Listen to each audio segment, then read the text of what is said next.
it's good to have you back. I hope you enjoyed lunch. We're going to start off with the event's final panel discussion. Then we're going to get to analyzing the breakout sessions with the team leaders up here. So without further ado, let's actually start off with our final panel discussion. I'll sit over here. I'm very happy that you could join us here for the last panel of this event. We're going to be dealing with the issue of Syrians in Turkey, specifically if development is a priority and how much of a priority is it. I have the pleasure of being joined by, from the end, Murat Gürsoy from McKinsey, Elif Kalan, she's from the Young Mediators Istanbul, and then to my right, Ozan Çakmak, he overlooks the Syrian refugee crisis response program for the UNDP here in Turkey. Now, I want to make a brief as possible introduction to this topic for the main reason of allowing as much time for our guests and questions for our audience. We all know the numbers, but when you look at it, last week, the 15th of March, marked the 6-year anniversary of the Syrian conflict beginning. Now, whether it's the numerous ceasefire deals that have been brokered by regional powers or by Western nations, or the political talks that happened in Vienna, that are ongoing in Geneva, as well as the Kazakh capital of Astana, let's be honest, neither of them are actually gaining the traction or the desired traction. So it's been clear for some time now that a shift in policy to encompass sort of a longer-term solution in policy is needed. And one of the biggest challenges, undoubtedly, is how do we integrate this large mass? It's the largest Syrian refugees outside of the country in Turkey, nearly 3 million of them. Pardon me. And what's interesting... We could switch to this. What's interesting is when the Syrian refugee crisis broke out, Turkey was actually in the middle of overhauling its immigration policy, mainly to come in line with European Union standards.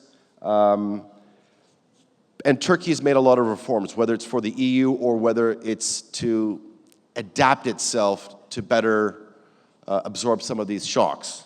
But when you're dealing with 3 million people, because the numbers are so large, there are a lot of issues that need to be dealt with. And in this panel, I want to look into some of the issues, not only in terms of meeting the needs of these Syrian refugees, but also how it is affecting the local population, especially in Turkey's south and southeastern regions. Murat, let's start off with you. When you look at the economy, the Turkish economy, it's seen a lot of fluctuations since the Syrian crisis started, especially when you look at the macroeconomic indicators. But I'm specifically interested in hearing about the labor market, since you're from McKinsey. And when you look at it, for me, there are 3 main pillars. You have the Syrian refugees, obviously. You have Turkish employers who are in a position to potentially provide employment for these Syrian refugees. And then you also have the lower end of the Turkish labor market, which is very vulnerable to sort of this transition. How do you think this influx has actually affected this landscape? I think you might have to press the button on the, yeah, there we go. So I will speak in Turkish. So I will just give you a minute to change your headphones. Teşekkür ederim soru için. Aslında bu çalıştığımız bir konu. Soru da çok güzeldi bu arada. Çünkü bu konunun 3 tarafı var. Bir Suriyeliler var. Bir şekilde ekonomik hayata entegre olmaları gerekiyor Türkiye'de. Bir işverenler var. Bir de Suriyeliler geldiği zaman işte onlarla bir şekilde yeni iş imkanları için rekabet edecek bir iş gücümüz var. Ben eminim dün ve bugün sorunun büyüklüğü hakkında herkes çok şey söylemiştir ama sadece birkaç rakam vermek istiyorum ki birazdan söyleyeceklerim daha yerine otursun. En son yapılan resmi istatistiki açıklamaya göre Türkiye'de şu an 27 milyon civarı kişi çalışıyor. Bu resmi rakam. İşsizlik Suriyeliler hariç 3,3 milyon. Ve biliyorsunuz son yapılan açıklama 2016'nın sonu itibariyle ve birkaç aydır da yani Ocak, Şubat'ta da işsizliğin arttığına dair bazı göstergeler var.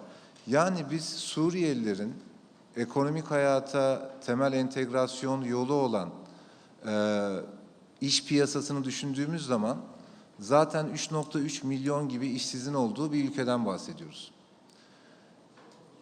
Bir bunu akılda tutmak lazım. Birincisi bu. İkincisi Suriyelilerin ülkemizdeki yine resmi kayıtlıların resmi istatistiklere göre konuşuyorum. Yaklaşık 3 milyon Suriyeli var Türkiye'de ve çok gençler. Biz bu yılın başında bir analiz yaptığımızda gördüğümüz şey şu oldu. Şu anda Suriyelileri belirli varsayımlar yaparak ne kadarı iş gücüne katılabilir diye incelediğimizde yaklaşık 828 bin Suriyelinin iş gücü piyasasına girebileceğini gördük. Burada ne yapıyoruz? Çalışma yaşındaki nüfusa bakıp kriz önceki dönemdeki iş gücüne katılım oranlarını kullanıp ne kadar Suriyeli çalışır diyoruz. 828 bin. Türkiye'de şu anda 3,3 milyon işsiz var. Suriyeliler olarak da girebilecek sayı neredeyse bunun 1/3 kadar bir rakam, 828 bin. Bu büyük bir sorun değil mi? 5 yıl sonra bu sayı 125 ile 150 bin arası artacak. Çünkü Suriyelilerin 5 yıl içerisinde iş gücünden çıkacak yaklaşık bir 40 bin Suriyeli gözüküyor rakamlara göre. Ama 10 ile 15 yaş arasındaki Suriyeli sayısı Türkiye'de çok genç bir nüfus. İş gücüne girecekler. Dolayısıyla şu an yaşadığımız sıkıntılar aslında bir 3-4 yıl sonra yaşanacağı göre bence çok da fazla değil. İleride biraz daha fazla sıkıntı yaşayabiliriz. Benim soruyla ilgili spesifik söyleyeceğim, lafı da çok uzatmadan diğer arkadaşlar da benzer konularda konuşacaklar. Biz sahada yaptığımız çalışmada şunu gördük. Özellikle uluslararası komünite Suriyelilerin ekonomik ve sosyal hayata entegrasyonu ile ilgili çok değerli projeler yürütüyorlar. Ancak bizim gördüğümüz projelerin çok büyük kısmı bizim tedarik tarafı dediğimiz. Yani iş gücü arzını arttıracak önlemler. Suriyelilerin istihdam edilebilirliğini yani employability'sini arttıracak önlemler. Ama iş gücü talebini arttıracak bir önlem alınmıyor. İş gücü talebini arttırmazsak eğer, biz sadece Suriyelilere mesleki eğitim vermiş, onları biraz daha nitelikli hale getirmiş oluruz. Ama sorunu büyüterek erteleriz. Yani olayın özünde eğer bu ekonomik entegrasyondan konuşuyorsak muhakkak içerisinde iş yaratmak olmalı. İş yaratmanın da tek yolu ekonomik olarak ispatlanmış, katma değeri ve çıktıyı arttırmak ki şu andaki ana sorunu da biz bu olarak görüyoruz. Örneğin yine aklımda kaldığı için vurucu bir rakamdı onu söyleyeyim. Şanlıurfa, bir tane ilden bahsediyorum. 2018 yılında bizim tahminlerimize göre Suriyeli ve Türkleri beraber düşündüğünüz zaman yani host community ve Suriyelileri beraber düşündüğünüz zaman yaklaşık 200 bin kişilik 156 bindi gerçek rakam ama şu anda biraz daha revize etmek gerekiyor onu. 200 bin kişilik bir istihdam açığından bahsediyor olacağız. Bu çok ciddi bir rakam. Tek aşılabilme yolu da özellikle imalat sektöründeki KOBİ'lerin ve büyük işletmelerin daha fazla üretim yapmalarını sağlamak. Tarımda biraz sezonsallık var. Dolayısıyla işler çok sürdürülebilir olmuyor. Hizmetler sektörünün çok büyük kısmı en azından şimdilik Suriyelilerin çok çalışabileceği sektörler değil. Mesela Türkiye'nin en büyük işveren sektörü perakende sektörüdür. Perakende sektörüne çalışmak için Türkçe bilmeleri gerekiyor. Şu anda O tür eğitimler veriliyor ama perakende sektöründe çalışacak kadar değil. İşte toptancılığı falan da dışarıda bıraktığınız zaman çok hizmetler sektöründe imkan yok. Tarımdan bahsetmiştim. Dolayısıyla geriye imalat sektörü kalıyor. Bizim bütün incelemelerimizden gördüğümüz işverenleri özellikle daha rekabetçi olmak ve daha çok üretmek konusunda desteklemek lazım ki daha fazla talep oluştursunlar. Bunu yaparken aynı zamanda sorunuzun bir tarafı çok önemliydi. Sorarken gerçi şöyle sordunuz. Türkiye iş gücü piyasasının alt taraflarıyla Suriyeliler biraz daha overlap ediyor. Şöyle bir rakam vereyim. Biz Güneydoğu'daki bütün illerde iş gücü piyasasını analiz ettik. UNDP ile sağ olsunlar. Ve şunu gördük. Beceri seti %80 oranında overlap ediyor.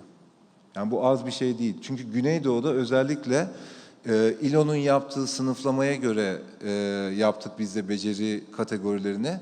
Suriyelilerin beceri setiyle yerel iş gücünün beceri seti %80 match ediyor. Dolayısıyla çok ciddi bir rekabet de gelebilir. Yine zamanında önlemleri almazsak bu rekabet sosyal tansiyonlara da yol açabilir. Ben buraya gelirken gerçekten iki mesaj vermek için gelmiştim. Bir tanesi bu talep tarafıyla ilgili muhakkak bir şey yapılması lazım. Arz tarafı kadar kolay değil. Mesleki eğitim merkezi yapalım, bir tane eğitim verelim. Bunlar güzel, çok ciddi, hızlı bir şekilde hedeflere ulaşabiliyor. 2000-3000 kişiye eğitebiliyorsunuz. Talep tarafını yönetmek çok daha zor, daha iddialı olmak lazım. Bu düşünceyle sizleri bırakmak isterim. İkincisi de ulusal düzeyde bazı politikalar yapılıyor ve bazı şeylerin ulusal düzeyde belirlenmesi lazım. Ancak gözlemimiz şu ki iş imkanları ve iş yaratma potansiyeli açısından bütün eylemler yerel düşünülmeli. Bir Gaziantep'in iş gücü piyasasıyla İzmir'inki, İstanbul'unki birbirinden çok farklı. Fırsatlar çok farklı yerlerde. Dolayısıyla ana politika çerçevesi ulusal düzeyde belirlense bile önlemleri muhakkak yerel dinamikleri göz önüne alarak ve talep boyutuyla düşünmemiz lazım. Murat, thank you. I want to play off that and bring in Elif.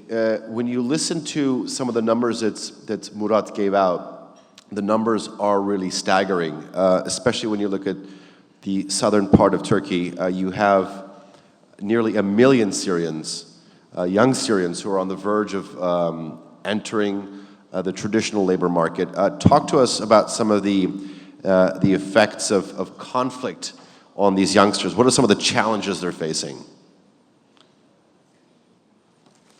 Thank you. It was a very good introduction, actually, what Murat talked about.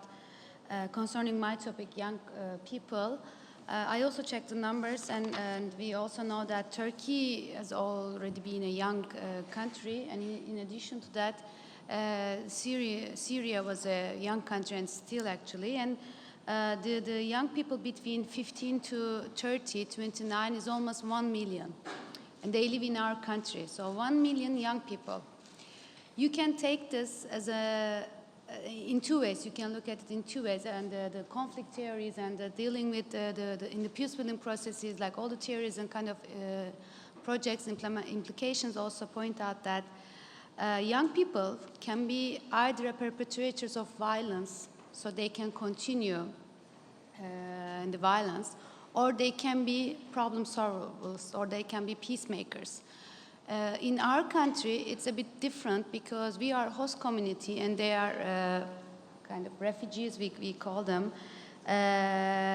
So it's not like civil war happening in Turkey, but so if young people are positioned in a good environment and like with education and health and all the services they can like get, so they can be really like peacemakers in the whole society. But in addition to that, what they do is actually right now, I also talk a couple of my like students, like colleagues actually, we are working with this in this program. So they say we don't go to school right now. I mean, And Syria was one of the highest, it was the higher education rate was the highest number in the region. It was like even said that more than higher than average Germany actually, the higher education rate. But now here, they even in Syria, they couldn't continue the school because the school was occupied by the wounded people. So, what they do actually, they work right now. They are actually in the employment sector. And some of our friends here as well, they work as a translator, but they are graduated from a mechanical engineer department. I have one of them actually here. And and not only Turkey or Syria, the world has been the youngest era right now. Like more than half of the population of all around the world is under 30. So it's also globally, we have to think globally, but we have to really somehow develop solutions at the very, very local level. What we are trying to do is actually very like micro scale. And young people are effective, young people are creative, and young people are energetic. So if we can combine all these like good, positive, but also constructive like power of young people, then we can really make something out of it for employment sector, for education sector, and for actually what we have been talking about for years, social integration and social cohesion. One of the professors in this issue said that young people are on the front lines of peace building. So any peace building processes, any social inclusion or social integration processes has not been achieved without youth and women participation. That's possibly what I want to follow up on. When you look at, I had mentioned in my introduction that none of the traditional methods, whether it be the ceasefire deals or the political talks, they're not providing the desired results. What role can the young people of Syria play in terms of peace building and finding a resolution to this conflict? Can you say again? I mean, like. What role can the young Syrians in Turkey play in finding a solution to the conflict or peace building? You're talking about that. Young people. I mean, their role is huge, but we have to work together in achieving this role, actually. It's not their problem, it's our problem. So the role is like common responsibility, that we have to take this as a common responsibility. If you're talking about social cohesion and living together, we have to first understand each other, somehow listen to each other and each other's stories. And young people can do this because they can connect with children, which is like the majority of the population of Syria is also children, and also they can connect with adults. I talked to some of our friends actually in our program yesterday. They said that why young people? Because adults, adults of Syrians, they are here to work, to live basically, like they kind of like they have to sustain their life somehow. And the children, they're already like, they have many challenges, but the young people, they have power to change. They have willing to change. I mean, so they have willing to contribute. But this role should be supported by their peers, not by adults, not by politicians, but by their friends, within their neighborhood, within their cities. I mean, global or national politics may support them, but there should be some kind of like local actions. And then these roles should be defined or developed by themselves. So they have to be empowered, but they have to, I think, not have to, but they have, they should see some opportunities that how they can plan these roles actually. But I believe that what we have seen actually previously also in youth works, if you give chances or opportunities, spaces to young people, they know what to do actually. So. Okay. Thank you, Elif. I want to move on to Ozan now. Talking about the numbers, we said that there were nearly 3 million Syrians in Turkey. Most of them are in southern and in southeastern Turkey. And there are, when you look at the situation, there are some very unique cities in this area, primarily Kilis. I think you've been down there too. I think the population before the crisis began was about 90,000.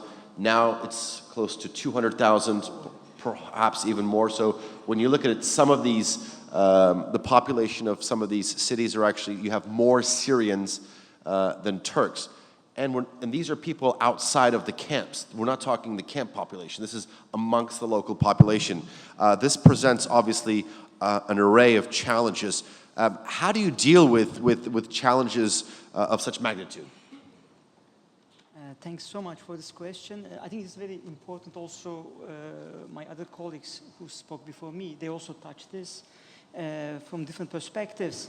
Yes, I mean, when we look at the figures, Turkey hosts the largest number of the refugees. So as of today, it is 2.96 million refugees, and over almost 1.5 million are living in the border provinces of Turkey, which is Southeast Anatolia region. So as like in Kilis, over 60% of the overall population is Syrian already. So less than 10% of the Syrians in total in Turkey lives in the camps. So it means then to recalling the other speakers yesterday and today, then the key word is here, I think, the resilience building. So this is resilience building not only for Syrian refugees, but also host communities, and also local institutions which are entitled to provide basic services like municipal services, the access to health, education, livelihood opportunities, and so on and so forth. So there, as UNDP in Turkey, we work to help strengthen the resilience of host communities, Syrians, and the local institutions, but also to help them to recover from the negative impact of such high, large influx of the people to the urban areas. For instance, I mean, in Şanlıurfa we talked about, so Şanlıurfa hosts the second largest number of the Syrians in Turkey after Istanbul, but compared with the infrastructure and the resilience levels of Istanbul and Şanlıurfa, it is of course incomparable, and it is much more challenging for Şanlıurfa, Gaziantep, Kilis than the other provinces maybe. And also we have to remember that this region has also its own structural challenges where there are massive interventions, investments to the private sector by government, but still in Turkey we see the inequalities are on among the top priorities of the policy, development policy, although there are significant progress when we compare it with some decades ago, but still this region needs to be invested and supported for its own development path as well. So what we do as UNDP, we work in three pillars to promoting the resilience-based development approach. So these three pillars are the livelihoods, employment, and local economic development. Exactly, we try to address both the labor supply and the demand side, so the demand and the labor side of the economy. The other pillar is improving the municipal service delivery with particular focus at the moment on the waste management.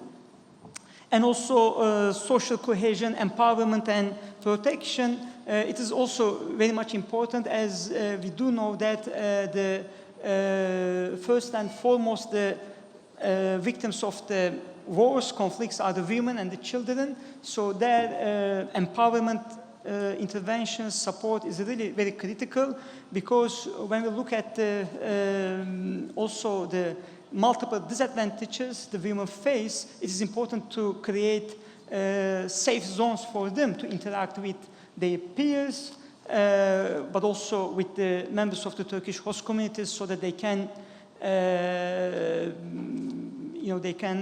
it can help them to recover from the impact of that post-war or post-conflict traumas. Maybe I can give you very concrete information about what we are doing, from vocation training courses to the Turkish language and skills training courses for helping the adaptability of the Syrians. We are also working through our local partners like GAP Regional Development Administration or the municipalities to enable women to be engaged in income generation activities or some experience sharing and empowerment activities. Also we help municipalities to strengthen their service delivery capacity to respond to such massive influx of the refugees. To give example, Turkey already achieved its 2023 population targets with the Syrian refugees influx. So it is of course, as you all know very well, the development plans are made based on some population projections, but now Turkey already achieved this population. So then it requires also improvement in the services. So what we do, we are working with the municipalities to increase their waste management capacity, especially in the areas, remote areas close to the refugee camps and the areas where the refugees are living. Together with them, we built waste transfer stations to transfer the solid waste and also increase their capacity of managing this waste.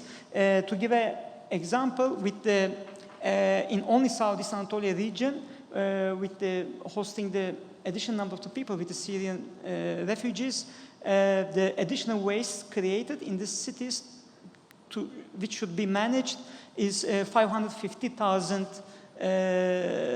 tons per year. And that's why we are working with them to have also their waste management capacity.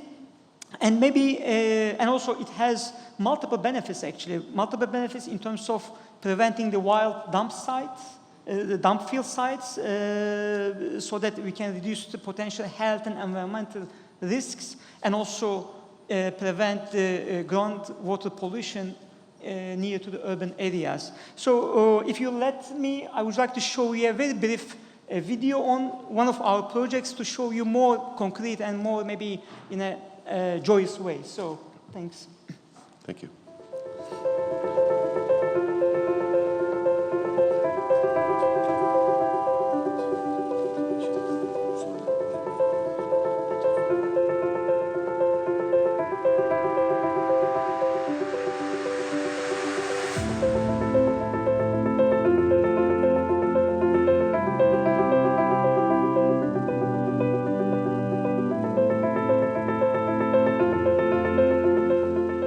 UNDP is responsible within this framework for what we call the resilience, coordinate the UN effort for resilience.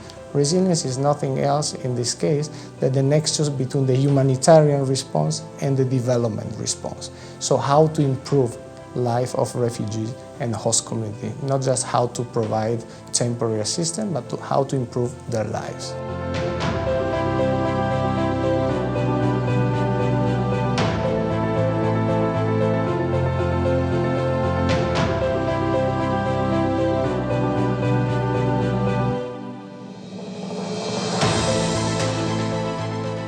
Actually, there is many examples like me. I mean, like Syrians, girls and guys. A lot of examples. Not all the refugees, Syrian refugees, are just without work or facing a problem. There is many educated.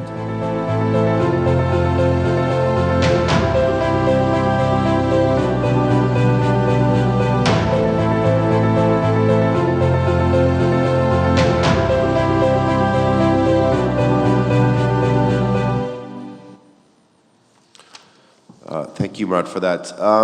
After looking at this video, I want to follow up with this question. I mean, clearly, a resilience-based development model is crucial here. Could you talk to us a little bit more about that? Thanks.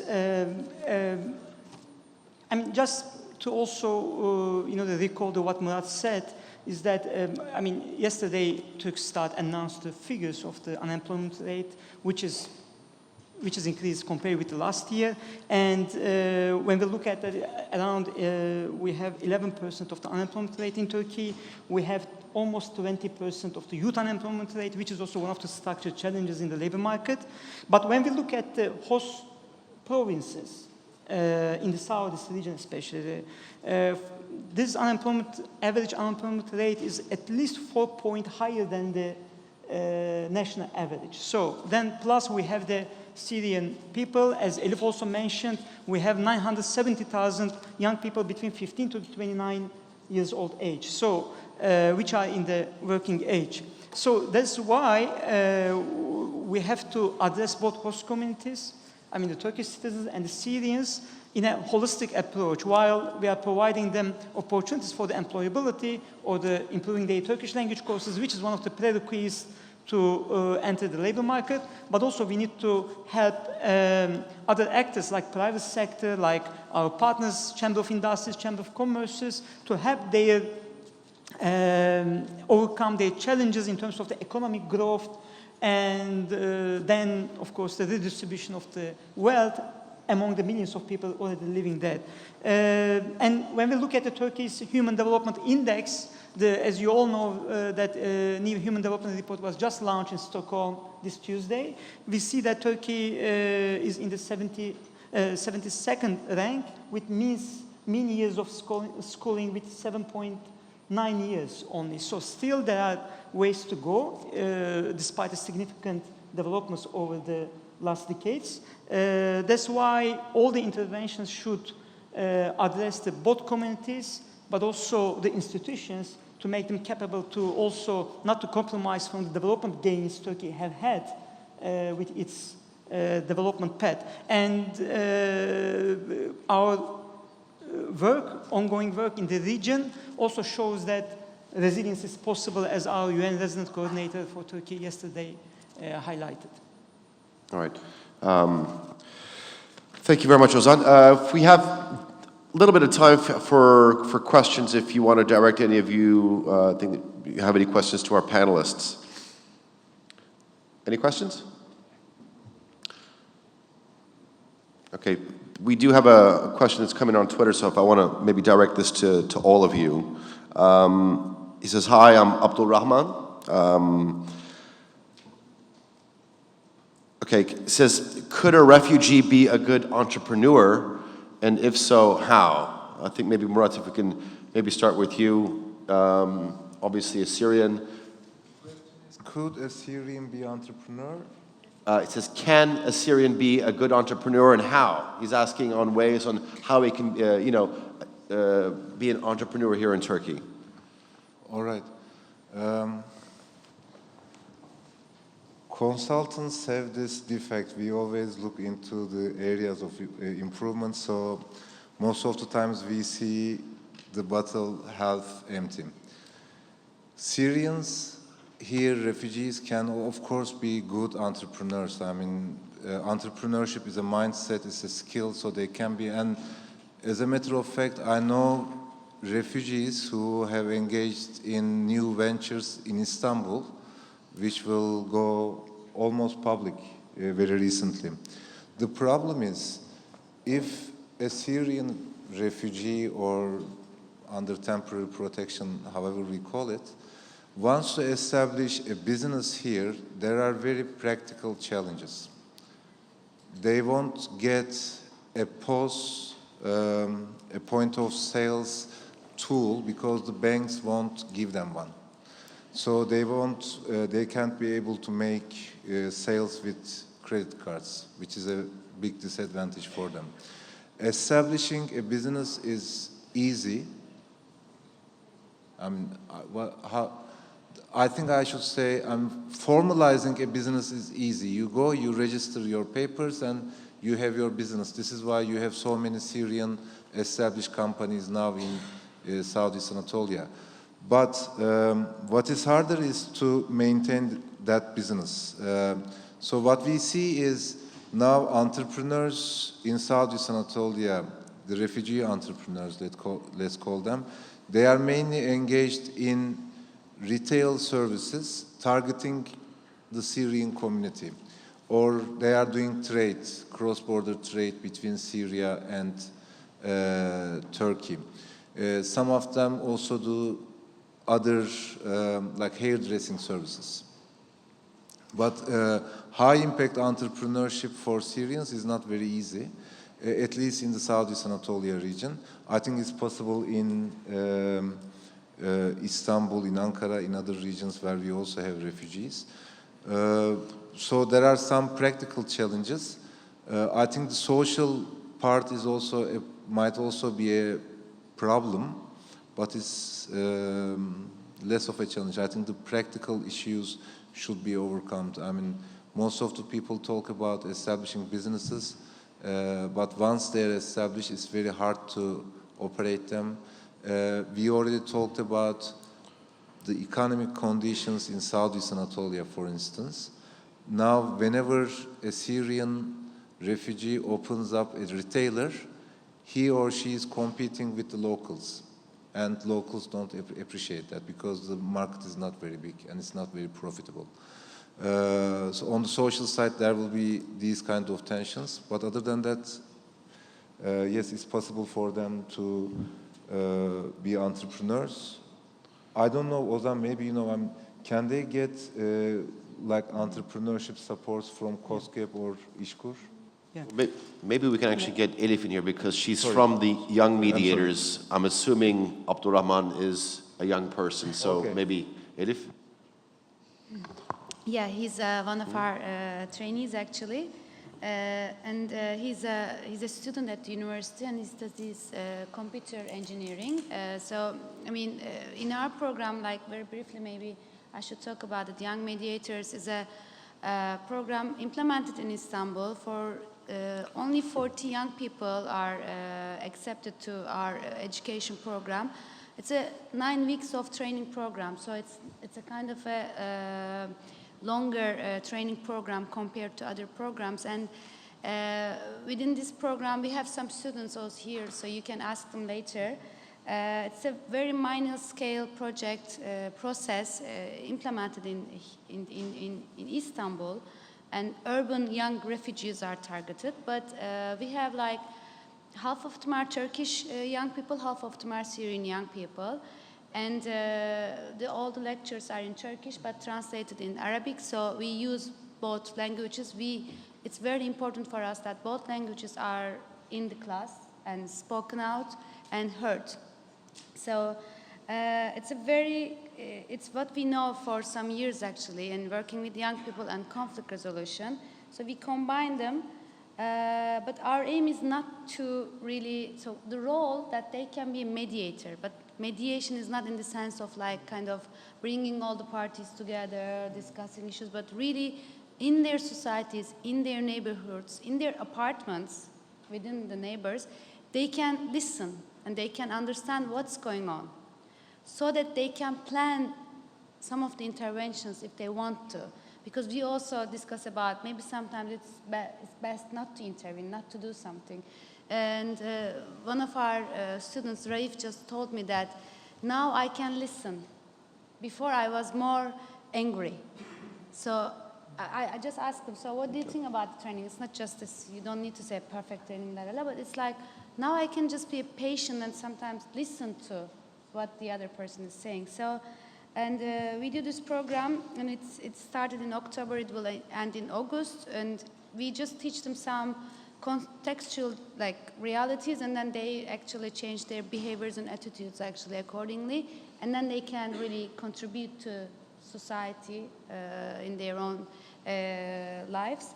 And we have a stand. If you want to hear more, we are there. We have brochures in Arabic, English, and Turkish. So thank you. And Abdurrahman is one of our students. Yes. Okay. Ozan, very quickly, if you'd actually just tell us some of the prerequisites. Okay. Yes, a Syrian can be entrepreneur, and he or she can be entrepreneur. Once he or she gets work permit, they can formally set up a business. And also they can benefit from some incentive schemes offered to the Turkish citizens as well. In February, Prime Minister of Turkey and Turkish Employment Agency İşkur launched plus 2 million jobs campaign, which is a single but comprehensive package of the incentives offered to the private sector, to the employers for additional jobs, additional hire they will have in their company based on certain circumstances and the conditions. So this is also offered to the Syrians. So I think it is a good news. There are, of course, challenges, as Murat also shared, language challenges, and also sometimes the skills competition with respect to the certain areas, but they can benefit from some incentives and services to have a formal enterprises and businesses. Okay. Thank you very much, Ozan. Elif, Murat, round of applause for our panelists. Thank you very much.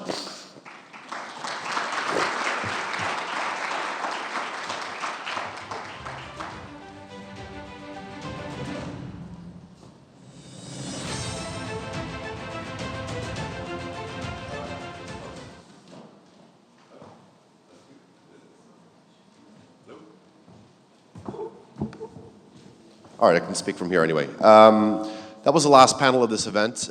Thank you very much. We had some great discussions. I think it's time to get our report card for the thematic breakout session. So if I can invite the team leaders up onto the stage. We have Shayla Marni, who dealt with the socioeconomic risks and resilience, Arman Grigoryan for governance, migration, and conflict risks. Sorry. Climate and disaster risks, and Neil Scott for governance, migration, and conflict risks. If we could have you up here, we'll give you about 20-25 minutes each to talk about some of the comments that were discussed, the discussions that went on, and what conclusions you came up to with. Thank you.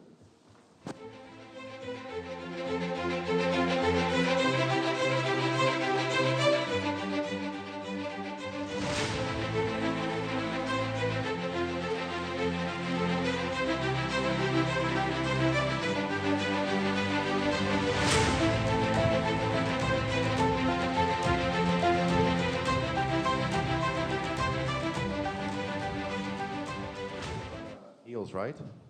Mr. Scott? He's about to come, but maybe we can actually start, so whichever group wants to go first. Shall I go?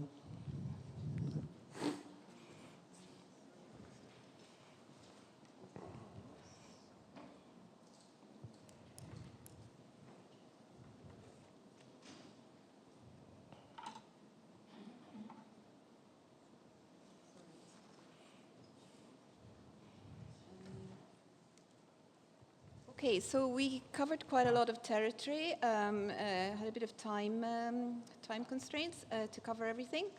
However, the overall framing was that social and economic policies and programs can help populations in our region, A, build back and recover quickly after being hit by shocks, and also mitigate against vulnerability to future shocks. So the idea was, to discuss what we already know about the socioeconomic risks. Who are the vulnerable? Do we have the data and the information to know who are the vulnerable? And how these risks can be addressed in order to build more resilient economies, societies, and households, citizens. And in particular, after yesterday's discussion and this morning, we were looking for implications for getting integrated approaches into programming and partnerships. We looked at 4 blocks of issues, one around inclusive growth, particularly more inclusive labor markets, more diversified economies, and the importance of these issues for more resilient societies. We looked at health and health resilience. We looked at the role of social protection and social policy, social inclusion, social care services. And we unfortunately didn't really have time to address the issue that we wanted to in more detail of how to actually improve the data we have to better inform and monitor policies and programs aimed at increasing socio-economic resilience. So we looked first at inclusive growth at the first block. And basically, we decided that inclusive growth policies are clearly good for resilience. You need economies that are more diverse and diversified, with more inclusive labor markets will lead to more self-reliant, resilient populations. It is, however, an incredible task in our region. So working on inclusive growth policies and programs are by themselves risk-informed. It's not that we have to really risk-inform them. The challenge is really implementing them and getting these integrated solutions to achieve them. They're particularly relevant for the countries in our region, particularly those that are still depend largely for their economic growth on oil and other unprocessed metals, so exports of oil and unprocessed metals, minerals, etc. So the reliance on these commodities and or remittances really makes the economies vulnerable to shocks. We looked briefly at UNDP's new strategy on inclusive and sustainable growth, which is in fact fully and explicitly aligned with SDG 8, which somehow encapsulates the whole challenge of working in countries to get more economically sustainable policies, patterns of growth, more inclusive ones and more environmentally sustainable ones. We thought that the strategy was incredibly relevant, but also very ambitious in terms of getting in practice the integrated approaches and the partnerships required for transformation and cross-sectoral approaches. We listened to examples of our work in trying to address social resilience, social and economic resilience, in particularly in the Western Balkans, where we heard yesterday in our panel about the entrenched patterns of jobless growth and the alarmingly high unemployment rates and low unemployment rates and low employment rates.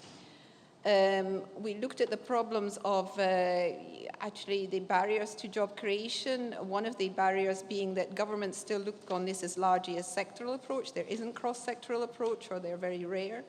And in terms of our own programming, we're still very much a projectized approach. However, the projectized approach will continue, but within that, we should try to do better to exploit our local development work to identify the sectors at the local level that can create jobs, for identifying the barriers to job creation and labour market inclusiveness, and for the partnerships, creating the partnerships needed for jobs. This is not fully exploited. Private sector, we know we need to work with for job creation, but we still somehow lack the tools or the experience. Entrepreneurship as a way of creating jobs, great. We do lots of startup support. It's not always sustainable, and it's really recognized in programming now that we need more consistent support for the ecosystems that are required to make entrepreneurship sustainable, so support services beyond just startups. And we need space for civil society. We looked at Central Asia, our work in Central Asia, where the economies are not in the least diversified. It's a huge challenge. And at our programming work there against the context of low quality employment, where the choice is either informal sector, small scale subsistence agriculture, or migration, most of migration being unprotected. And we looked at the experience, particularly in our work with Aid for Trade, on supporting diversification of production to create jobs. Some of the lessons from that were that we have to concentrate not on agricultural value chains, which has been what we tried to do for a long time, because they're associated with unsustainable management of land and water. B, we just cannot get the right quality or quantity to penetrate markets. So instead, we should concentrate on niche products. We have to help build up trade institutions, not just production capacity, which can continue to accompany exporters through the first stages of diversification. When we are very explicitly trying to be inclusive in creating jobs through this support, we have to be careful regarding the jobs we create for women, while we want to create women entrepreneurs and jobs for women. There's a danger, as we've seen, if we get away from the agricultural sector, we're creating jobs in textile sector, which again somehow perpetuates the race to the bottom in terms of wages for women. They're competitive because they're low wages, so there's some issues to be considered there.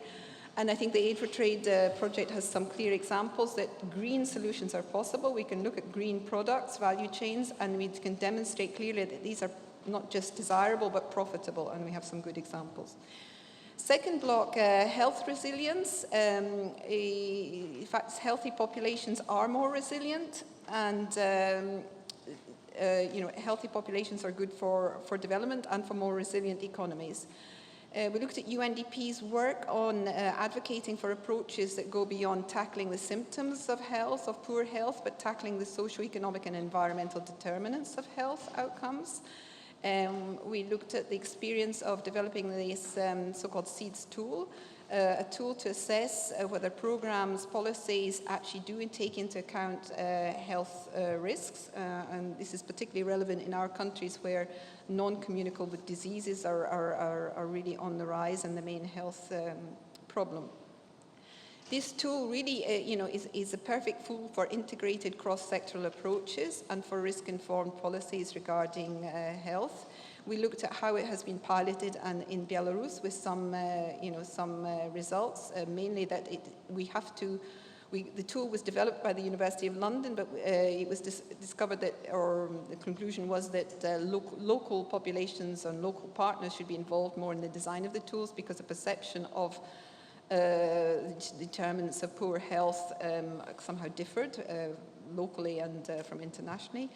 And that there should be persistent use of the same indicators, preferably aligned with SDG, for monitoring the impact of the program and tools as we go forward.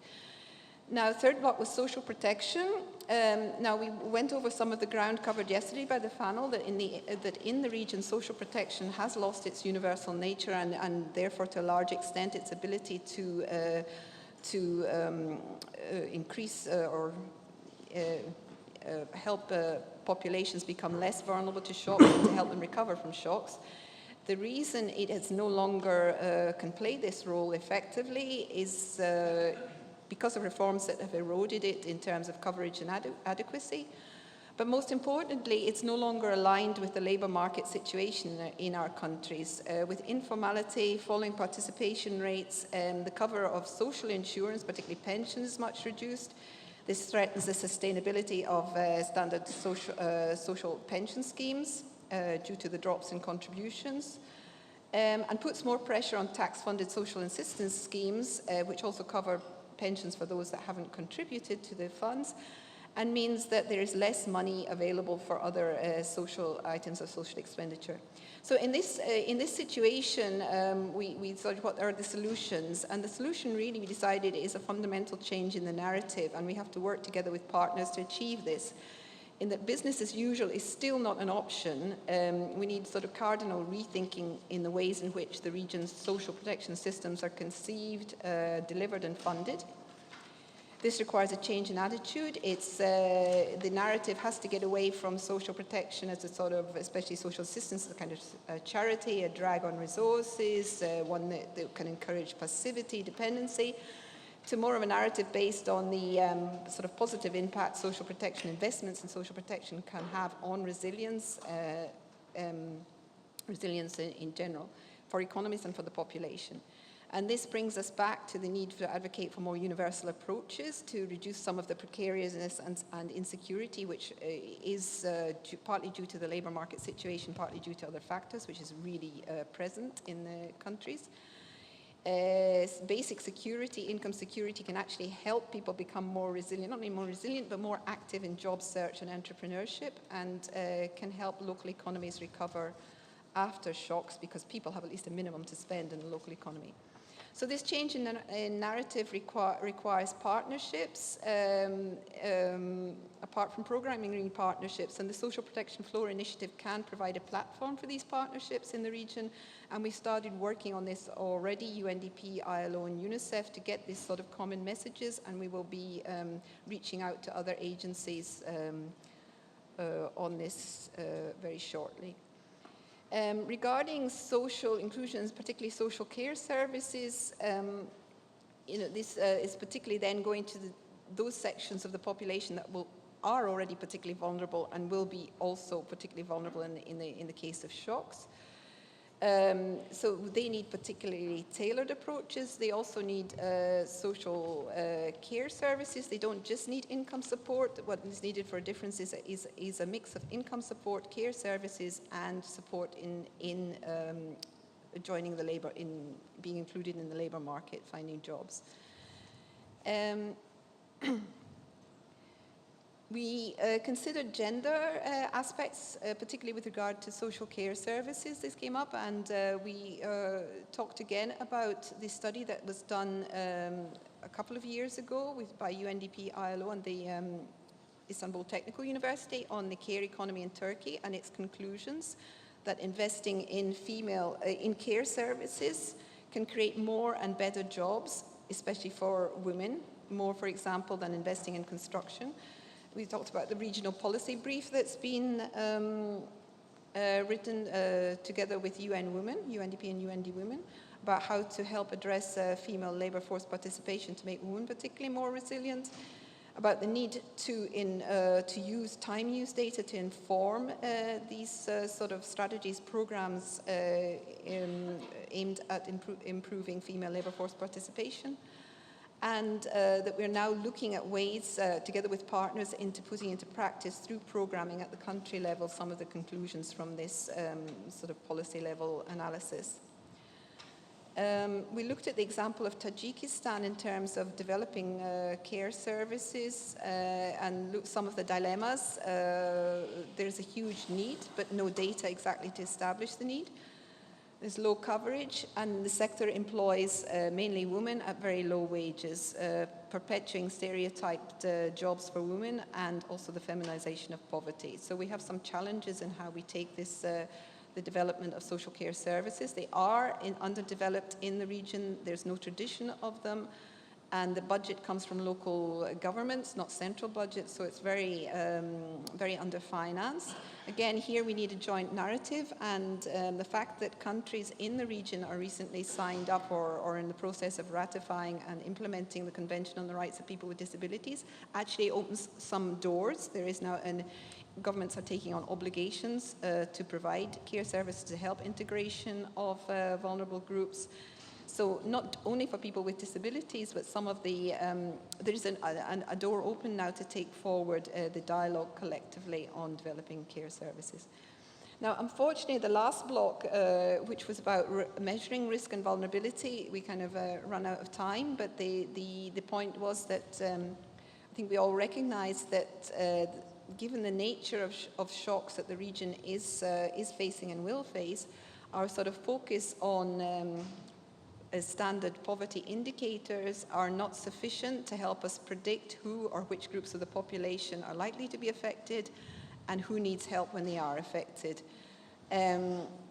Again, the standard tools on income poverty used also for targeting benefits and social assistance are just of limited value. It's not only the extreme poor that are going to be vulnerable to shocks, it's broader sections of the population.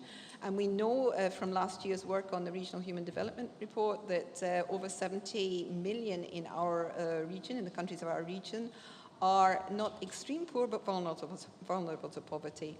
So we need different types of data for risk-informed policies and programming. And we wanted to, but didn't have the chance to discuss two examples from the region of developing new tools for collecting and analyzing such data. One is Albania, which has piloted the poverty risk analysis tool, which is being rolled out in connection also with SDG implementation.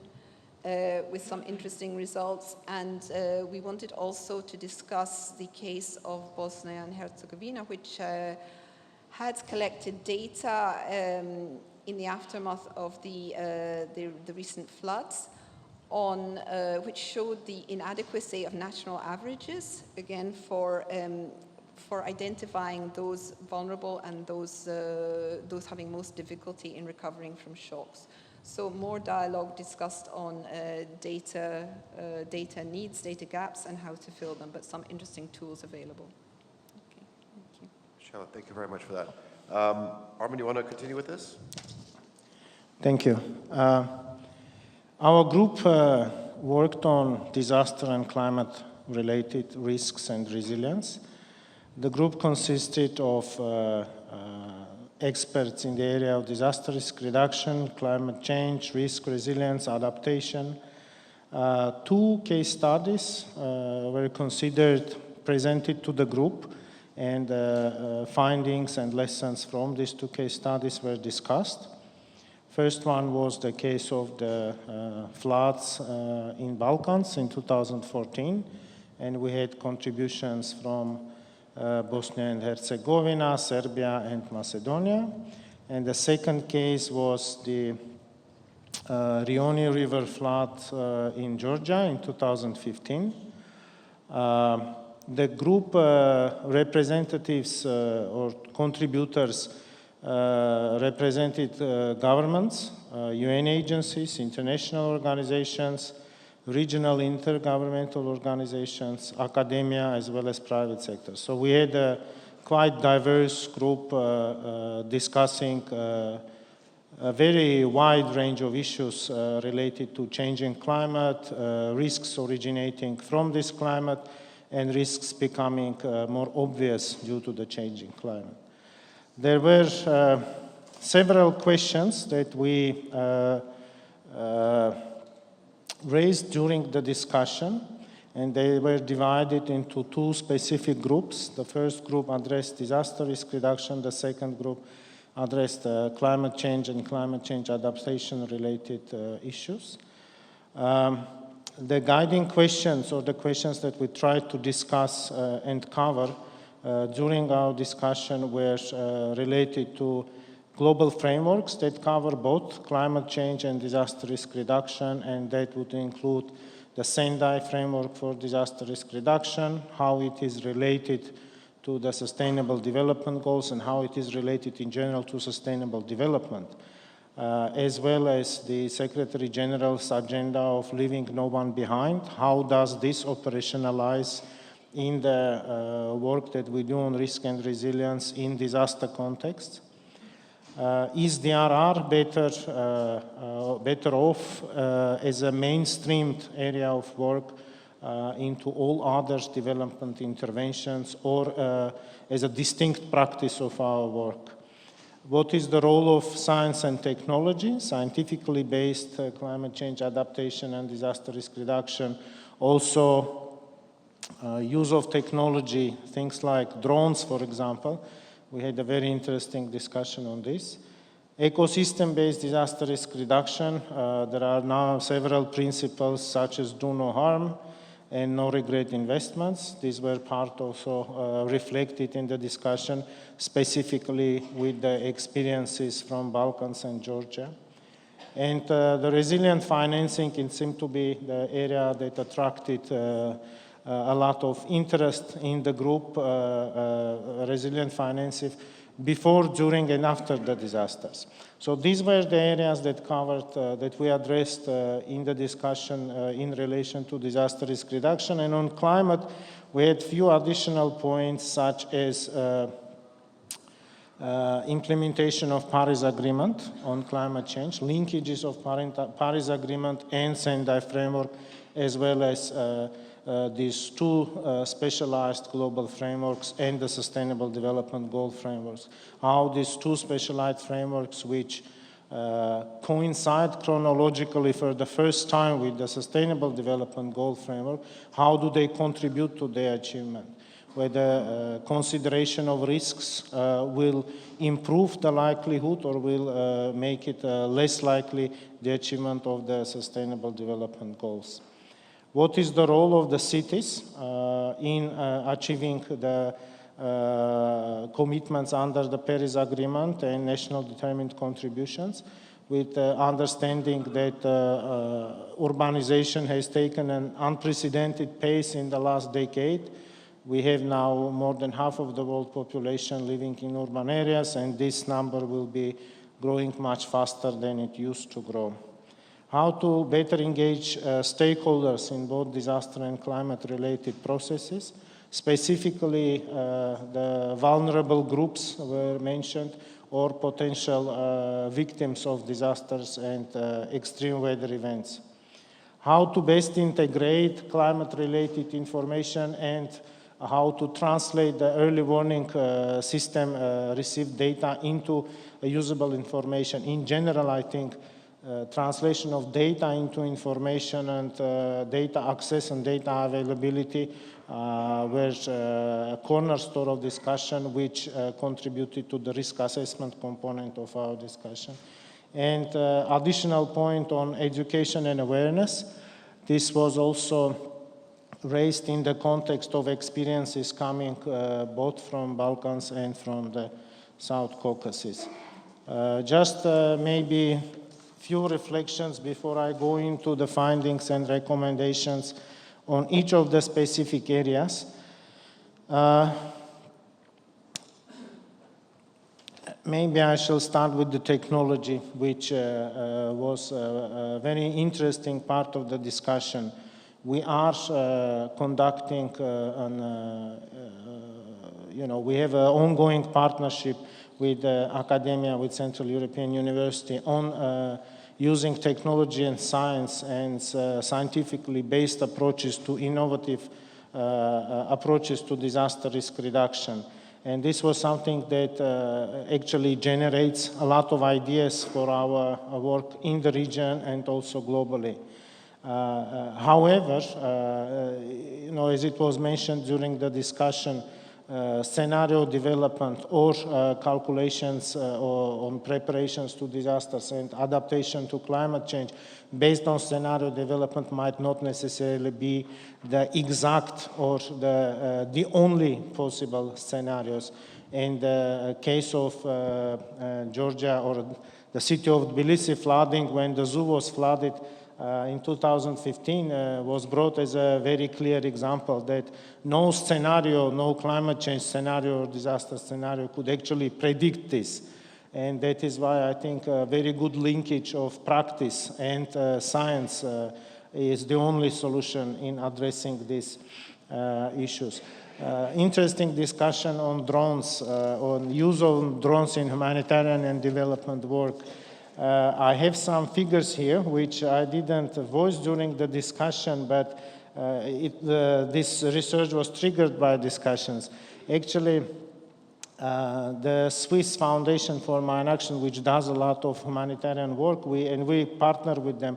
They do a lot of usage of drones in post-disaster contexts for mapping the affected area, for also overseeing the trends, what is happening with, for example, flooded area and movement of people.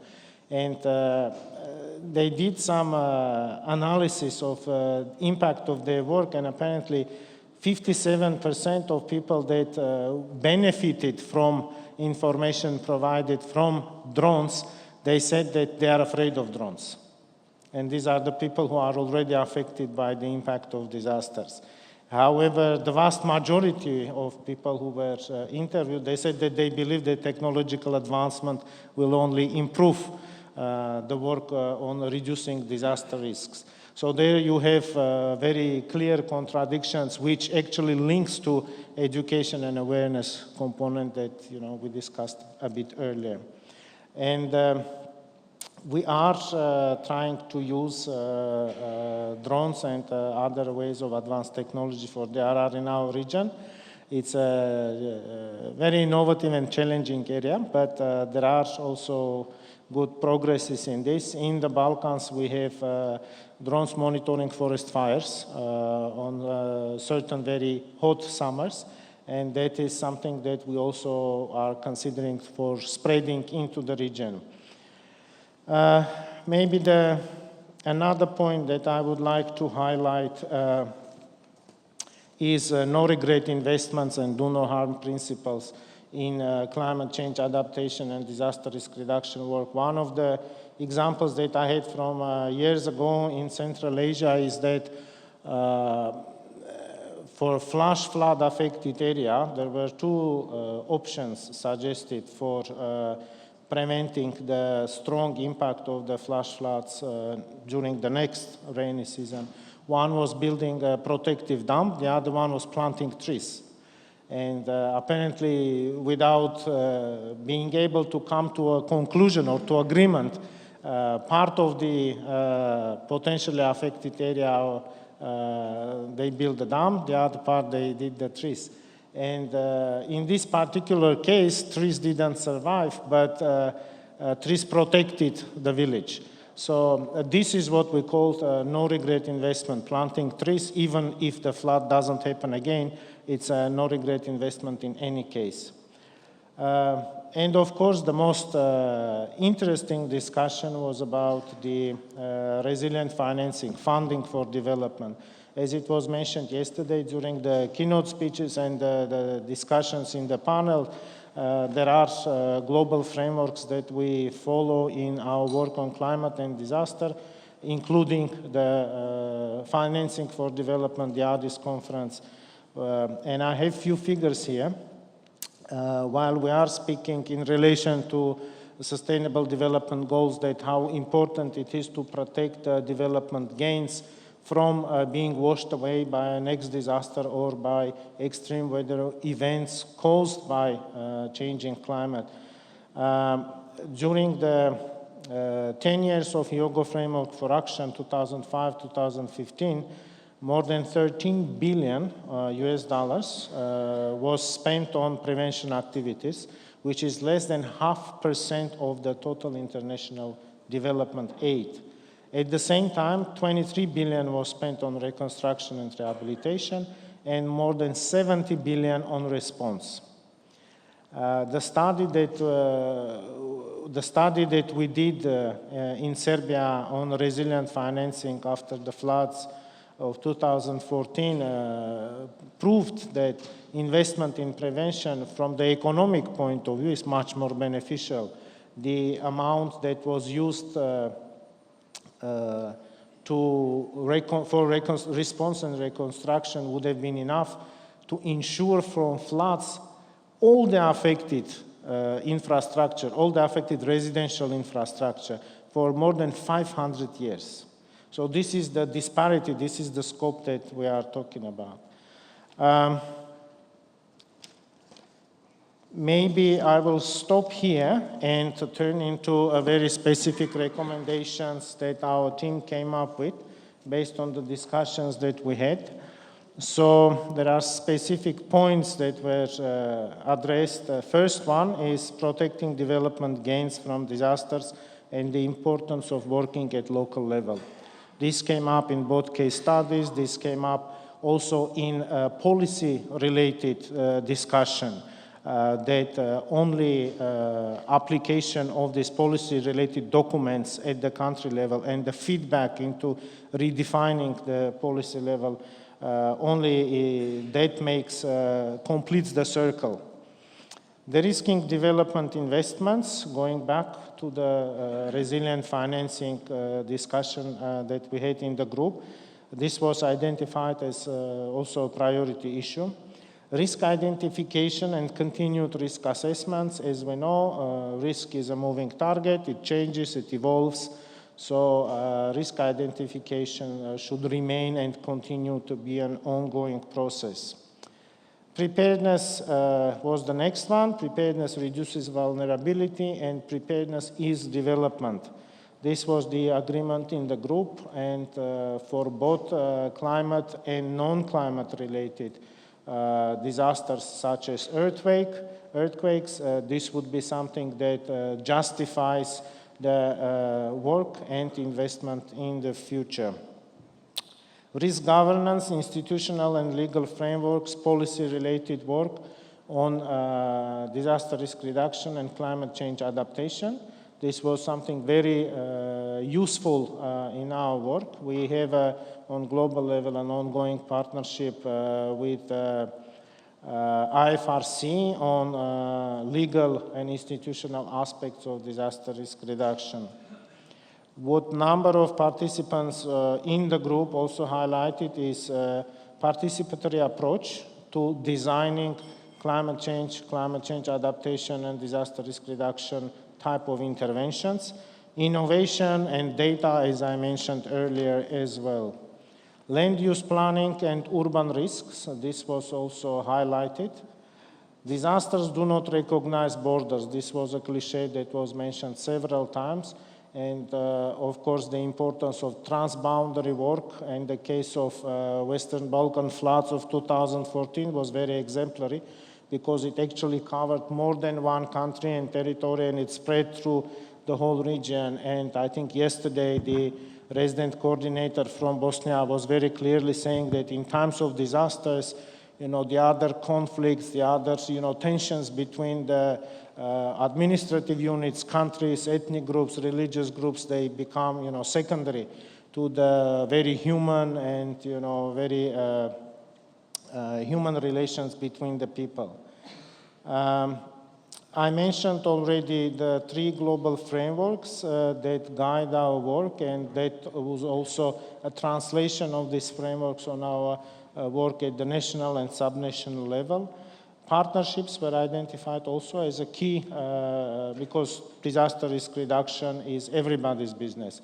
Leaving the climate and disaster work only to people who deal with the climate full-time or to the people who deal with disasters full-time, that's not going to be very productive. The engagement of parliaments, the engagement of finance institutions, the engagement of legal institutions would be very important. Importance of sectoral work.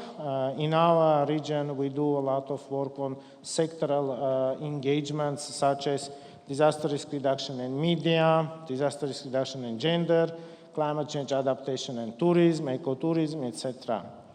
Of course, gender-sensitive disaster risk reduction. We are doing in 2 weeks' time from now a regional workshop on the subject. It is something that also relates to the work with, in participatory manner with vulnerable communities. And probably I will end with a very human component of our work, the social capital. How does this translate into resilient financing and social vulnerability, for which we are also producing a regional report very soon. Overall, I think it was a very interesting discussions. For some of us, there were a lot of new angles that we looked through, and I also would like to thank the contributors to the discussion and the group moderators, Mr. Avanes of the RC from Kyrgyzstan. That would be, thank you. Thank you, Armin, for that. Niels, you want to take over? Talk to us about your conclusions. Thank you very much indeed. We were the so-called blue corner, and we were looking at early warning and early action as it applies to conflict. And we had a good range of international organizations, regional organizations, and a strong civil society component, which always guarantees an interesting discussion. I'm going to very quickly relate some of the background and the main findings. I must say I cannot pretend to the same elegance and the same volume as the previous speakers, but if the clock on the floor is correct, I don't suppose you're going to mind too much if I'm a bit shorter. Tell me. The basic premise of early warning and early action is that it's a good thing. We all want to be warned earlier, and we all want to act earlier. The Sendai framework recently confirmed the importance of early warning, early action by making multi-hazard early warning one of the 7 targets within the framework. But what exactly is it that we're speaking about in terms of early warning, early action in the context of conflicts? Well, firstly, early warning is a system. It's meant to be a fluid succession of the application of various tools and approaches, which all contribute to some kind of forecasting, prediction, mapping, monitoring risk assessments, and so on and so forth. And early warning can be an art, it can be a science, it can be very simple, it can be enormously complicated. Some early warning draws on qualitative information from the local level. The International Crisis Group is a good example of that, and other systems or other entities reflect quantitative analysis. There's something called the Integrated Conflict Early Warning System that tries to use mathematical formulae and monitor trends and so on. Pretty much everybody has an early warning and hopefully early action tool at the moment. United Nations Development Programme has something called the Crisis Risk Dashboard, which I'm sure many of you are familiar with. Early warning really rose to notoriety following the 2004 Indian Ocean tsunami, which huge tragedy related a deficit in certain sense in early warning. But gaps remain. I mean, to what extent could the 2008 conflict in Georgia have been predicted or indeed even prevented? Could the Ukrainian conflict have been predicted and prevented? And therein lies a little bit the conundrum. It's not just methodology, it's a strategic intent of early warning and early action, which poses the challenge. And permit me, and I'm sorry if everybody's heard this 14 times, but permit me to take the banal traffic light as an example of what I'm trying to say here. If you see green, by the way, it's green, yellow, red, I think, isn't it, the sequence? I know we're very short, but if you see green as acceptable risk, and you see yellow as increasing or increasingly unacceptable risk, and you see red as a stage where action needs to be taken, the tendency I would put to you, and again, this is something for discussion, but the tendency I would put to you is that we have tended to focus to a great extent on the yellow-red phase of the exercise. We've tended to look at the moment when unacceptable risk suddenly escalates into conflict. But we could also consider the green to yellow phase as being the more important aspect. And this would be where prevention came into the exercise rather than response. This so far has not been so very straightforward to put into effect. There are certainly challenges. I would say we're far from in the position we need to be at the moment, but the way ahead seems very clear, and certainly the United Nations Secretary General Guterres has indicated that the way ahead lies in identifying drivers of conflict and further developing our abilities and our skills in conflict prevention. Now, that's the background. So the groups, and I hope I'm going to be able to leave this room without being assaulted by members of the team that had the discussion, because I may not have represented it as well as I can, but please speak afterwards if you're allowed and you wish. The first point that came out of the discussion is, yes, I mean, if we want to move from a phase where we're dealing with the ship just before it starts to sink, rather than when it starts to take on water and look a little bit unseaworthy, then we probably also have to make sure that resources follow this, and that our partners are able to make this change. And the Secretary General said something very interesting in this respect the other day. He said, successful prevention does not attract attention. The television cameras, and I apologize, the television cameras are not there when a crisis is avoided. And it will take, I think, a lot of advocacy and a lot of effort to convince those who fund our activities to put more work, to put more resources and partner us further on the prevention side. And I know, if anybody here is from UNISDR, they have been saying this for 2 decades. Well, they haven't existed for 2 decades, have they? Give it a decade. That was one takeaway. The next one is that, in fact, there is plenty of intelligence about. As I said earlier, there are plenty of early warning systems. It's not a drought by any means in terms of what's available. Probably the challenge is to systematize the collection of information and the analysis in order to make it more objective, in a sense to neutralize the analysis leading to conflict, but also to simplify it so that it does yield results which can be acted on. It doesn't need to be an algorithm. It just simply needs to be a tangible set of conclusions which lead to action. This should be based, and this came out of the discussion to a very great extent, this should be based on dialogue.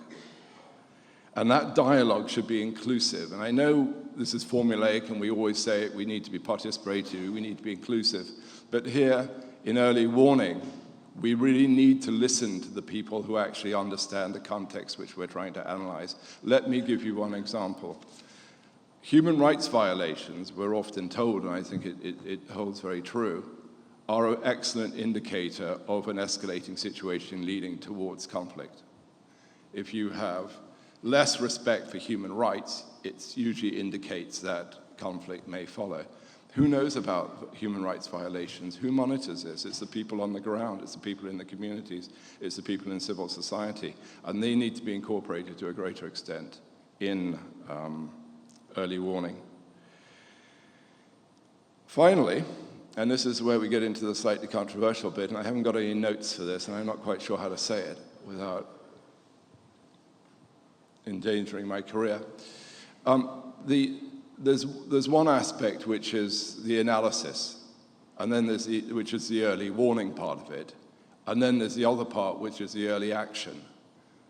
And there is a political aspect to the early action. If you have a trigger which enables you to move from the stage where you sense that there will be an escalation in violence or there may be internal strife or conflict, some action has to be taken.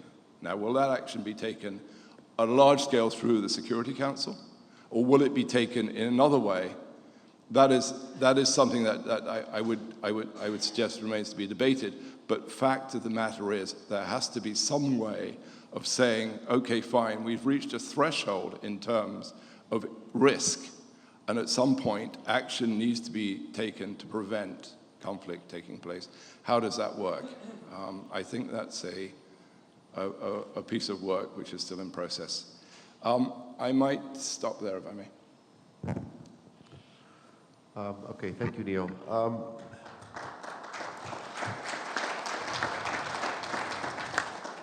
Perhaps if anybody has comments that any of your team leaders could make in their conclusion report, or perhaps, I know that most of you actually got into your groups, your thematic groups, but if you didn't get, you have a question regarding another group, if you have any questions, we have some time now. Yes, Ben. The microphone's coming.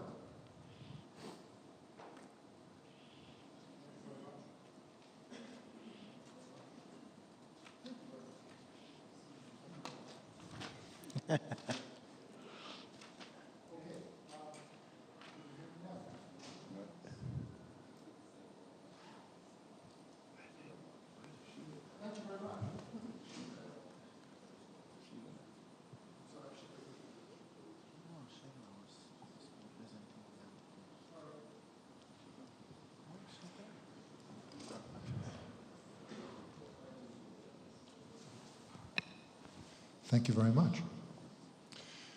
Okay, well, this was a tour de force. Thank you. Everything you wanted to know about risk and resilience at the end of 2 days, but were afraid to ask. That could perhaps be the subtitle for this session. So really, thank you. But I was listening to this from the point of view of the person who will, I guess, be tasked with writing the meeting report. And it's easy to take down everything you said, but a little bit harder to find the links that run across the three presentations, the three areas of risks and resilience. And what I would like to do is two things: propose maybe some general links between the presentations and the different risk areas and resilience, and see whether in fact these resonate. but I would also like to make a few more specific comments or pose more specific questions for my education and edification. But really, first of all, thank you. These were great, great presentations, and I learned a lot. In terms of the big picture, it seems like there are three common threads that I could identify running through all three risk and resilience corners presentations. These are rights, data, and social protection. And please correct me if I'm wrong.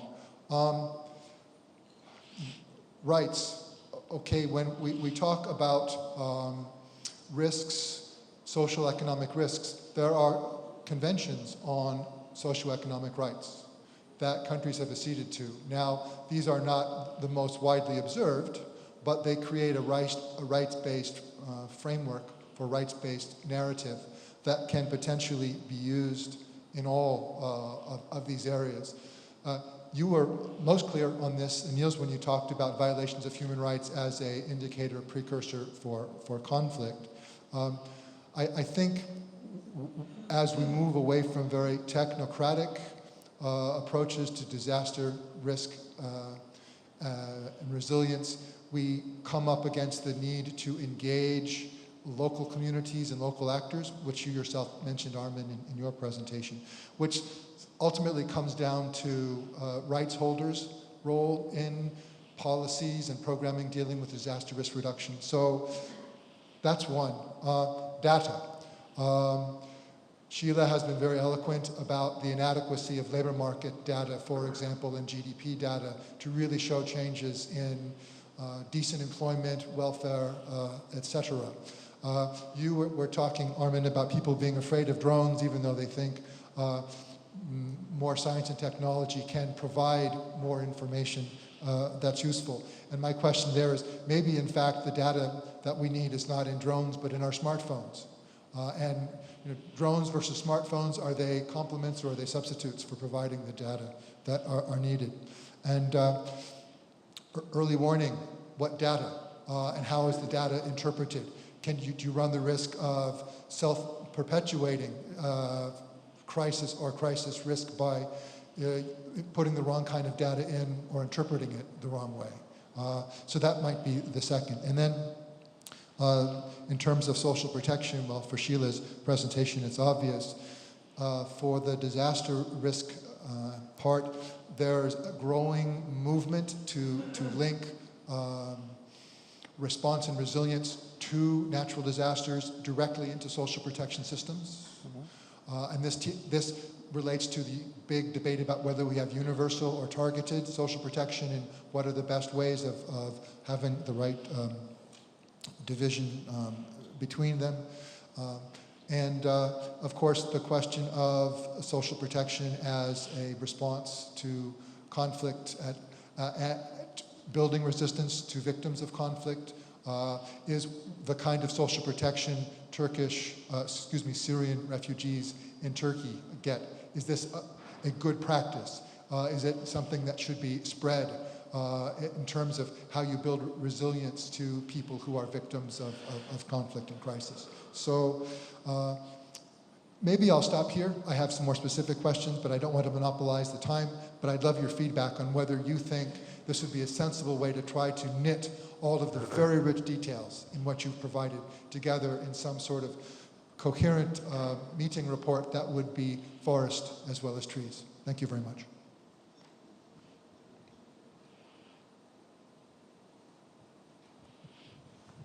Yeah, I could start maybe. I think, first of all, thank you very much. I think this was a very targeted question to the very core of what at least I tried to communicate based on the discussions we had. I'll try to be very brief and shortly cover the three areas that you mentioned from the angle of disaster and climate.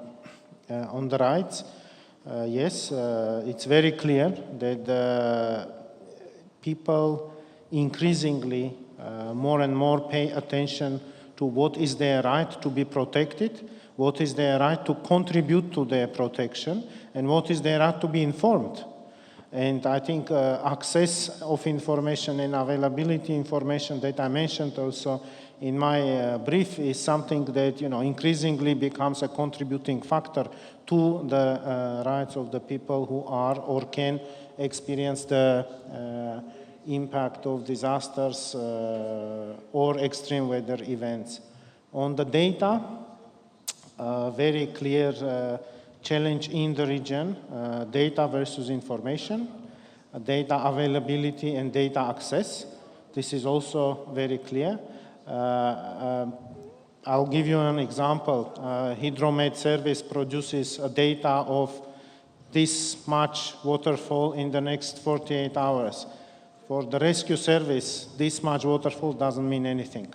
What they need and what they need to see is that how many buildings will collapse, how many streets will be blocked, what would be the transport situation, etc., etc. So this is the transfer of data into information which lacks in very many cases in the region.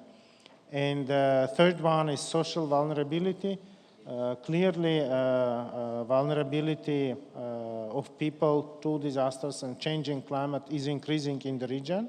It is not only due to the changing climate, but as I mentioned, also due to the rapid, unprecedented pace of urbanization.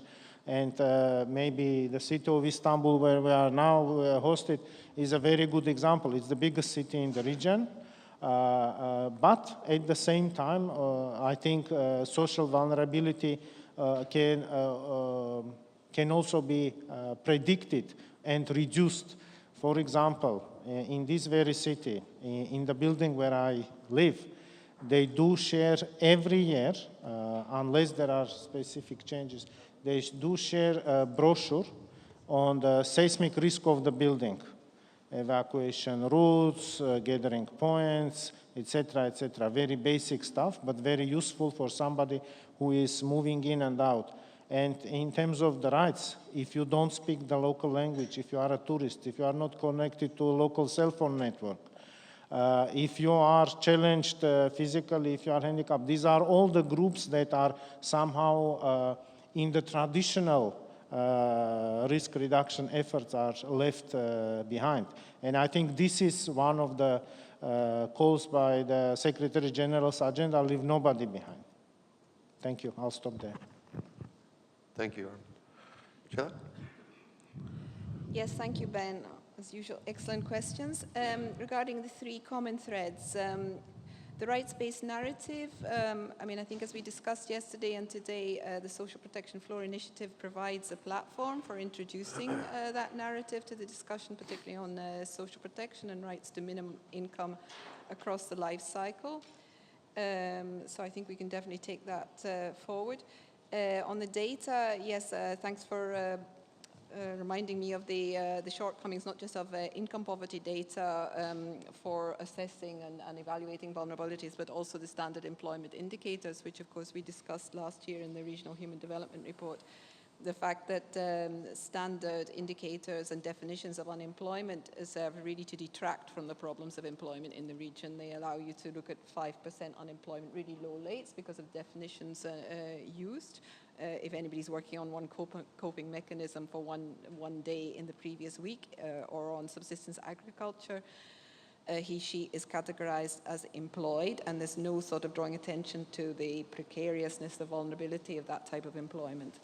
So I think that's also very important, also drawing attention to data on the working poor, again, in terms of vulnerability. What we didn't mention, perhaps, is also the use of multidimensional poverty indexes, which I think in terms of getting national use at the national level are not so useful in our region, but definitely in terms of looking at not just income poverty, but the various deprivations faced by particularly vulnerable groups. This is definitely being used in the case of the Roma population and probably has other uses that we should experiment with in the region. Social protection, yes.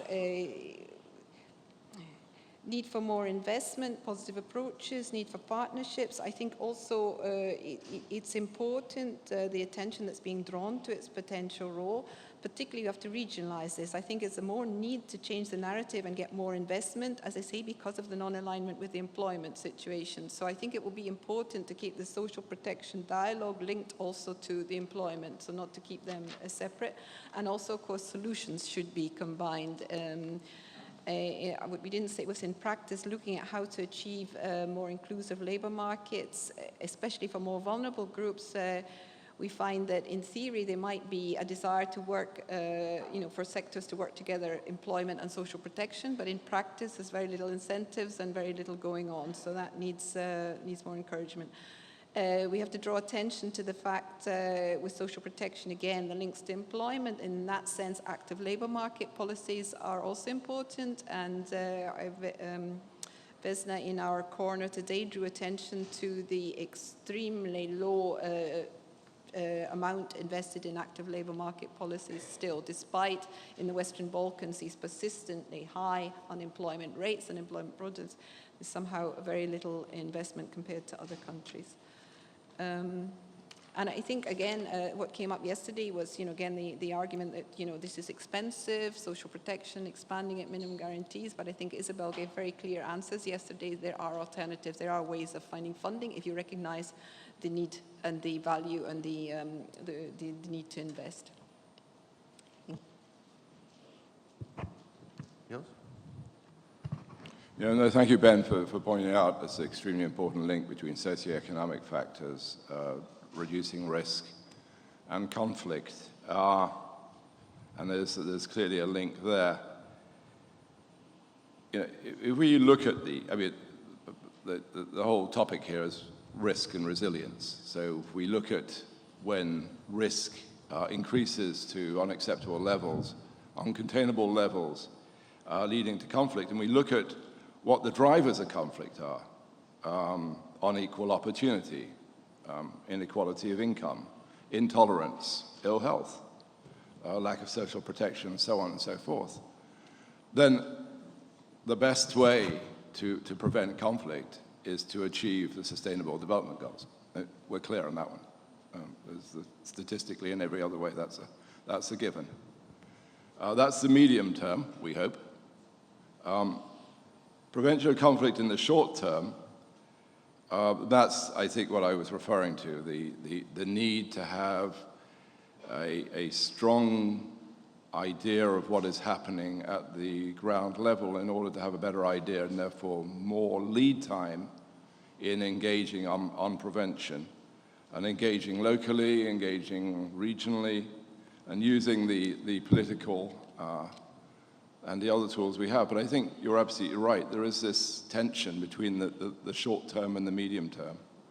And I think we should use, in dealing with, in prevention of conflict, use much more the work that is being done at the development level, not least on the SDGs, in order to inform us of aggravating and deteriorating conditions which lead to conflict.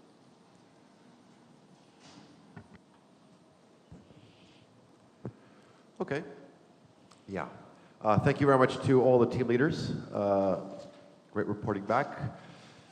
I think it's time to call it a day, slowly.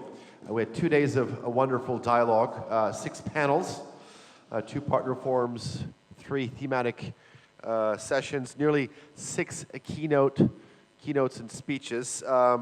Quite a lot of bases covered, I think, over the last 2 days.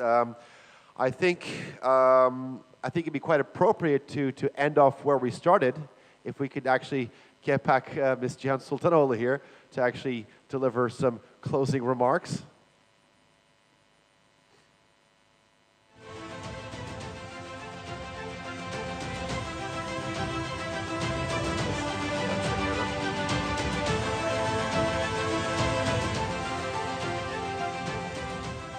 I started with good morning, and this is good afternoon. It has been indeed a great pleasure for me to be at the opening of the Istanbul Development Dialogues, the 3rd one. I really regret that I haven't been able to participate, but I know that everybody worked very hard, and I wish I could have been with you. First of all, it is great to see that the dialogues have grown in importance and scale. The 200 plus participants who registered for this year's event are nearly 4 times more than the number of participants we had 2 years ago when we launched dialogues. This is indeed a very significant achievement. Of course, Istanbul is a city where there is no shortage of high-level events. Nonetheless, I think it is fair to say that our dialogues are on their way to becoming Istanbul's premier annual international development event. The fact that the dialogues are associated with the United Nations can be a source of pride for us in the UN family and for our partners. The emerging IDD brand and the dialogues, they reflect our ability to focus yearly on the most critical and timely development issues facing our region and the world, afford important opportunities for advocacy, partnerships, coordination, and the exchange of knowledge and best practices. A firm rendering of the conclusions emerging from this year's dialogues will come later in the form of the meeting report that you will all be receiving soon in draft form for your comments, additions, deletions. However, as we just heard from the 3 team leaders, an initial preliminary assessment suggests that the conclusions reached at this year's dialogues can be grouped in 4 areas. The first is that developing programming and policies can no longer be effective when they are designed and implemented exclusively in business-as-usual frameworks. As UNDP Administrator Helen Clark reminded us yesterday, volatility is the new normal. Shocks, risks, and surprises are the order of the day. Among other things, this calls for the expanded use of contingency planning, early warning mechanisms, and other risk management tools. Within and beyond the UN system, we need to look for new ways to ensure the effectiveness of our programming from both development and emergency response perspectives. Second, we know that acting alone, we cannot effect transformative changes in managing risks to sustainable development in our region. It's only through partnerships with other development actors within the UN system, but also with donors, governments, multilateral development banks, private companies, civil society, academia, local communities, that we can hope to make lasting impact. We are therefore so pleased and grateful once again that so many of our partners participated in this year's dialogues. Third, our deliberations have underscored once again the importance of the United Nations Human Rights Conventions and rights-based approaches to policies and programming dealing with risks and resilience. When human rights are not respected, vulnerable citizens become refugees and migrants, internally displaced people, and their vulnerabilities can too easily spread to other communities. Without rights, there is no justice. Without justice, there can be no peace and no security. As the Agenda 2030 reminds us, the challenges facing our peoples and planet today require integrated responses across the United Nations development, security, and humanitarian response pillars. Fourth, our discussions have highlighted the importance of social protection as the best defense against socioeconomic risks and the key to building resilience against socioeconomic shocks. But we have also seen how, especially in our region as well as elsewhere, national social protection systems face large and growing challenges. These concern especially informality, financing difficulties, capacity development for social policy institutions, and the need to align social protection with policies for employment, disaster risk reduction, and other development areas. The United Nations-led Social Protection Floor Initiative can offer governments a national platform for considering how best to respond to these challenges in order to ensure that safety nets do not allow citizens to fall between the cracks. It is clear that there is no one-size-fits-all answers to these questions. National and local solutions to managing risks and building resilience must reflect national and local specifics. But it's also clear that emerging lessons on recognizing volatility, on whole-of-government and rights-based approaches, on partnerships, and on making social protection work must be at the heart of effective risk management and building resilience. I urge all of us to keep that in mind. Let me now conclude with a few words of thanks to so many people whose work has made this year's dialogues possible. We were grateful for the keynotes delivered by Minister of Development of Turkey and UNDP Administrator, who honored IDT with their participation.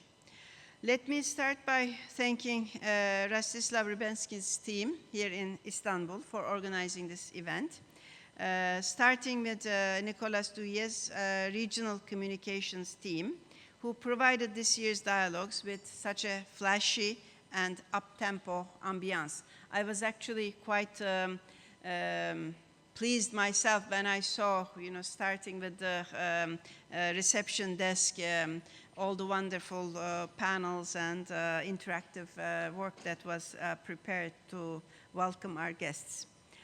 Thanks should also go to our regional team leaders for disaster risk management, sustainable development, and conflict and peace building, as well as to their teams who provided so much of the content that we have discussed during the past 2 days. So there is a lot of people behind all this work. I also would like to thank, of course, our senior advisor and chief economist, Ben Slay, Andrei Pogrebniak's operations team, and especially Aslı Hekimoğlu and İlknur Kambur, with whom so many of you interacted while arranging your flights, accommodations, and other logistical questions.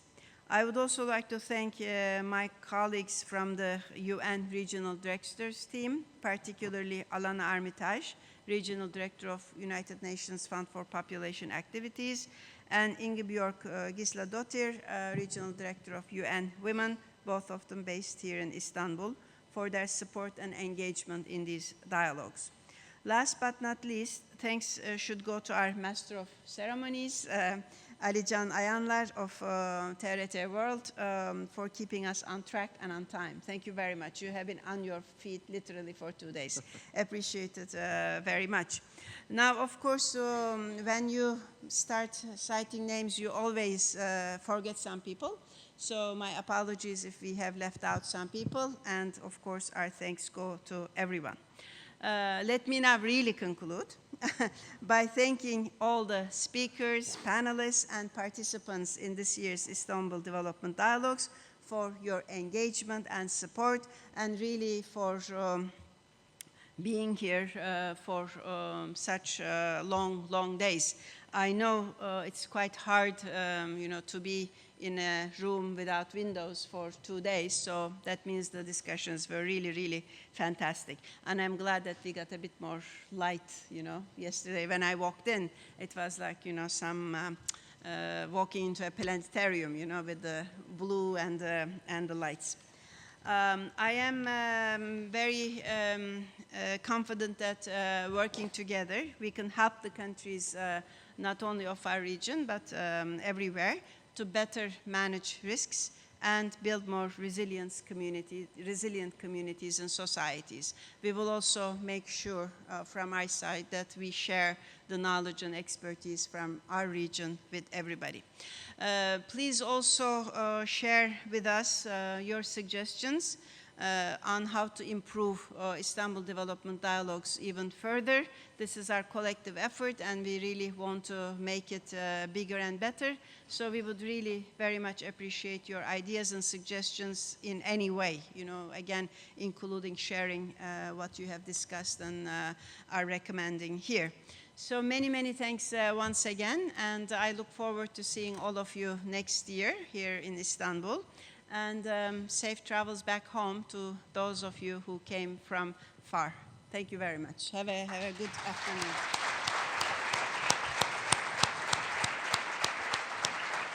Thank you very much, Ms. Sultanoglu. Thank you very much for the invitation. Just a couple of notes. I'd like to echo Ms. Sultanoglu's notes of thanks. Special thanks to Ben and Nicholas for making me feel a part of this. It was really an honor. Thank you to the UNDP regional office for organizing such a great event. I know the local staff has worked extremely hard. I think one special thanks to our translators. Most of the speakers here actually only speak for a limited time. They've been speaking nonstop for the last 2 days. So thank you very much. And our technical staff as well. Thank you very much. Great to have you here. Great to host you here in Istanbul. Have a safe journey back home and hope to see you next year. Bye-bye.